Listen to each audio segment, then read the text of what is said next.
Carrie would be a perfect film were it not for the score driving in at the end. The music ought to have ceased upon Carrie's passing, and the film's conclusion could speak for itself via the diegetic sound.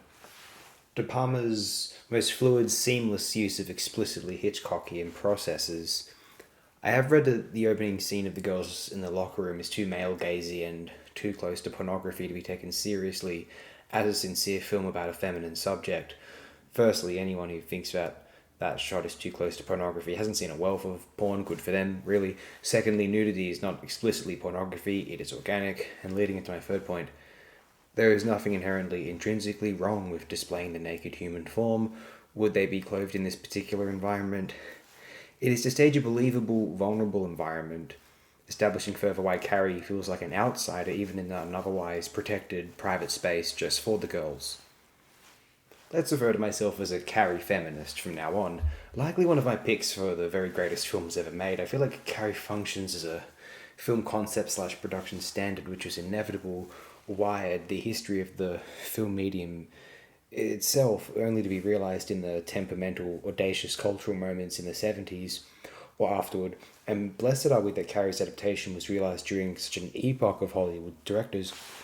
Imagining Carrie as a film of the 1980s is rather depressing, where Hollywood is concerned anyway.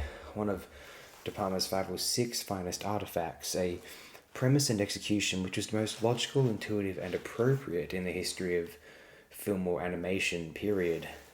How fitting it was that Otomo's Akira presented telekinesis as a vector of the film's 2D animation prowess, and even during the more limiting live-action photographic medium, De Palma's adaptation of King's Carrie, a novel that was announced as the feeling of the moment by its astonishing debut bestseller status, was an apex of cinematic expression in psychodramatic, techno-aesthetic, and anarcho-feminist hyperlogical terms all at once.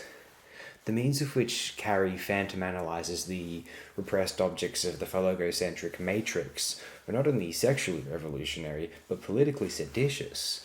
The subtle manifestos of De Palma's composition reveal a political vanguard which subsequently supersedes not only the hyper-banal, politico-normative gender colonialism of patriarchal Hollywood, but the radical traditionalist spectrum of sex positivity among post-war countercultural nexus schools of thought. Now you can believe that, or you can believe nothing more than it is a well-made film. Many reactions to Carrie are entirely valid.